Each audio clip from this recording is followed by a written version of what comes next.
11 വർഷത്തെ കാത്തിരിപ്പ്. അതൊരു ചില്ലറ കാത്തിരിപ്പല്ലായിരുന്നു. പ്രേമം എന്ന ഇൻഡസ്ട്രി ഹിറ്റിന് ശേഷം അൽഫോൺസ് പുത്രനും നിവിൻ പോളി എവിടെ പോയി എന്ന് ചോദിച്ചവർക്ക് മുന്നിലേക്ക് ഒരു 4 മിനിറ്റ് വീഡിയോ. പേര് വിജയം. ഒരൊറ്റ ടീസർ കൊണ്ട് സോഷ്യൽ മീഡിയ ഒന്നടങ്കം കയ്യിലെടുത്ത ഈ വരവ് ഒരു സിനിമയുടെ അനൗൺസ്മെൻറ്റ് മാത്രമല്ല, ഗോൾഡ് എന്ന സിനിമയുടെ പേരിൽ നേരിട്ട ട്രോളുകൾക്കും അപമാനങ്ങൾക്കും അൽഫോൺസ് പുത്രൻ സ്ക്രീനിൽ നേരിട്ട് വന്ന് മറുപടി പറയുമ്പോൾ കരിയറിലെ 50ാമത്തെ സിനിമയുമായി നിവിൻ പോളി ഒരു രക്ഷയുമില്ലാത്ത മേക്ക് ഓവറിൽ എത്തുമ്പോൾ ചോദ്യം ഒന്ന് മാത്രം: ആ പഴയ പ്രേമം മാജിക് തിരികെ വരുമോ? നമുക്ക് നോക്കാം. 2015 പ്രേമം വന്നപ്പോൾ അതൊരു സിനിമയായിരുന്നില്ല, നമ്മുടെയൊക്കെ കോളേജ് കാലത്തിൻ്റെ ഒരു ആഘോഷമായിരുന്നു. ജോർജും മലരും സെലിനും ഒക്കെ കുറേ നാളുകൾ നമ്മുടെയൊക്കെ കൂടെ ഉണ്ടായിരുന്നു. നേരം സിനിമയിൽ തുടങ്ങിയ നിവിൻ അൽഫോൺസ് കൂട്ടുകെട്ട് പ്രേമത്തിൽ എത്തിയപ്പോൾ മലയാള സിനിമയിലെ ഏറ്റവും വലിയ വിജയ ഫോമുലയായി മാറി.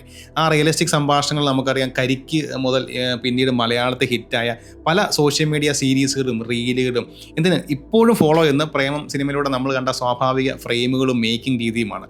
അത്രത്തോളം ഒരു ജനറേഷനെ മാറ്റി എഴുതിയ സിനിമയായിരുന്നു പ്രേമം. അതുപോലെ ഒരിക്കലും മറക്കാനാവാത്ത തരംഗമായ പാട്ടുകൾ, മെലഡികൾ. ആ മാജിക്ക് നമ്മൾ വീണ്ടും വീണ്ടും പലതവണ തിയേറ്ററിൽ പോയി കണ്ടു. അതിനുശേഷം നീണ്ട 11 വർഷത്തെ ഗ്യാപ്പ്.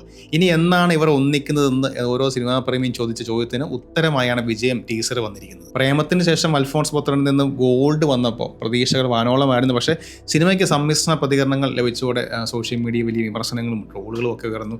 അൽഫോൺസ് പുത്രൻ എന്ന വ്യക്തിയെ എല്ലാവരും മറന്നു തുടങ്ങിയായിരുന്നു. പിന്നീട് ചെറിയ ചെറിയ റോളുകളിലൂടെ സർവ്വമായാലും വാഴ 2 നമ്മൾ കണ്ടാണ്.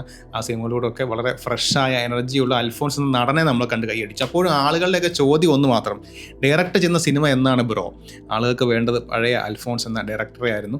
അതേസമയം നിവിൻ പോളിയുടെ കരിയറിലും കുറച്ച് കയറ്റിറക്കങ്ങൾ ഉണ്ടായി. എന്നാൽ സമീപകാലത്ത് ഇറങ്ങിയ വർഷങ്ങൾക്ക് ശേഷം സർവമായ പോലുള്ള ഹിറ്റ് പടങ്ങളിലൂടെ നിവിൻ ഒരു ഗംഭീര തിരിച്ചുവരവിൻ്റെ പാതയിലായിരുന്നു.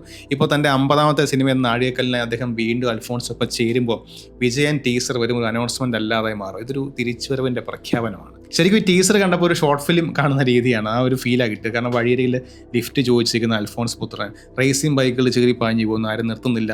ആ സമയത്ത് ആൾ ഫോൺ എടുത്ത് നിരത്തുള്ള വണ്ടുകളുടെ ഉറുമ്പുകളുടെയൊക്കെ ഫോട്ടോ എടുക്കുന്നു.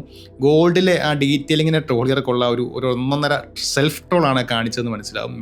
അദ്ദേഹം പഴയതൊന്നും മറന്നിട്ടില്ല. അപ്പോഴാണ് ഒരു ബൈക്ക് റേസറിന്റെ വേഷത്തിൽ നിവിൻ പോളിയുടെ കിടിലൻ എൻട്രി. ഹെൽമെറ്റ് ഊരുമ്പോൾ നിവിൻ്റെ പുതിയ ലുക്ക് കണ്ട് അൽഫോൺസ് മനസ്സിൽ പറഞ്ഞു: ഇതാരാ ഡാഫ് പങ്ക് കേരളത്തിലോ? അൽഫോൺസിന്റെ കാരണത്തോടെ അടി കൊടുത്തിട്ട് നീ ഇവിടെ നിന്ന് ഉറുമ്പിൻ്റെയും പറവയുടെയും പടവെടും നടന്നു എന്ന് ട്രോളിയിട്ട് പരിപാടിയുണ്ട് വാ എന്ന് പറഞ്ഞ് നിവിൻ അൽഫോൺസിനെ കൂട്ടി ബൈക്കിൽ കയറി പറന്നു പോകുന്നിടത്ത് വിജയം എന്ന ടൈറ്റിൽ സ്ക്രീനിൽ തെളിയുന്നു. പ്രേമത്തിലെ ഒരു കളർഫുൾ ലോകമല്ല ഇവിടെ, പകരം ഒരു മെറ്റാലിക് കളർ ടോണും റേസിങ്ങിൻ്റെ പശ്ചാത്തലവും എഞ്ചിൻ്റെ ഇരമ്പലിനനുസരിച്ച് കട്ട് ചെയ്യുന്ന ഒരു എഡിറ്റിംഗ് സ്റ്റൈലും മൊത്തം ഒരു ഹൈ ഒക്ടൈൻ ആക്ഷൻ പടത്തിൻ്റെ വൈബാണ് തരുന്നത്. ട്രെയിലർ TV കണ്ടവർക്ക് മനസ്സിലാവും അൽഫോൺസ് പുത്രൻ എന്ന ക്രാഫ്റ്റ്മാൻ ഇസ് ബാക്ക്. അതായത് എക്സ്ട്രീം ക്ലോസപ്പ് ഷോട്ടുകൾ, അതിഗംഭീര സൗണ്ട് എഫക്ട് ഡിസൈൻ. ടീസർ തമാശയാണെങ്കിലും ഈ ടെക്നിക്കൽ ക്വാളിറ്റി ബ്രില്യൻ്റ് ആയിരുന്നു. ഇത് പഴയ അൽഫോൺസ് നിവിൻ മാജിക്കിനൊപ്പം പുതിയൊരു സിനിമാറ്റിക് അനുഭവമായിരിക്കും എന്ന് ടീസർ ഉറപ്പ് നൽകുന്നു. ടീസർ ഇറങ്ങിയതോടെ സോഷ്യൽ മീഡിയയിൽ ഇത് ഉത്സവമായി മാറിയിട്ടുണ്ട്. 11 വർഷം കാത്തിരുന്ന് വെറുതെ ആയില്ല, അൽഫോൺസ് പുത്രൻ്റെ പഴയ ടച്ച് തിരിച്ചു വന്നു എന്നൊക്കെയാണ് ആരാധകർ ഭൂരിഭാഗവും പറയുന്നത്. പ്രേമം ടീം ഒന്നിക്കുമ്പോൾ പ്രതീക്ഷകൾ തെറ്റിരുന്ന വിശ്വാസവും എല്ലാവരും പങ്കുവയ്ക്കുന്നുണ്ട്. അൽഫോൺസിൻ്റെ സെൽഫ് ട്രോൾ സമീപനവും നിവിൻ്റെ മേക്ക് ഓവറും ഒക്കെ വലിയ ചർച്ചയായി കഴിഞ്ഞു. ഇത് വെറും ഒരു സിനിമയായിരിക്കില്ല, ഒരു തിരിച്ചുവരവിൻ്റെ വിജയകഥ തന്നെ ആയിരിക്കും എന്നാണ് സോഷ്യൽ മീഡിയയിലെ പൊതുവായ അഭിപ്രായം. വിജയം ഒരു സാധാരണ പടമായിരിക്കില്ല എന്ന് ടീസർ ഉറപ്പ് തരുന്നു. വിമർശനങ്ങൾക്ക് മറുപടിയും പ്രതീക്ഷകൾക്ക് പുതിയ ഊർജ്ജവും നൽകി നിവിൻ പോളിയുടെ 50ാമത്തെ സിനിമയായി എത്തുമ്പോൾ ഇത് വെറും ഒരു വിജയമാകില്ല, ഒരു ചരിത്ര വിജയമായിരിക്കും എന്ന് നമുക്ക് പ്രതീക്ഷിക്കാം. ആ പഴയ അൽഫോൺസ് പുത്രൻ എന്ന മജീഷ്യൻ തൻ്റെ ആയുധങ്ങളുമായി വീണ്ടും വരുമ്പോൾ ബോക്സ് ഓഫീസിൽ പുതിയ ചരിത്രം കുറിക്കട്ടെ എന്ന് പ്രതീക്ഷിക്കാം.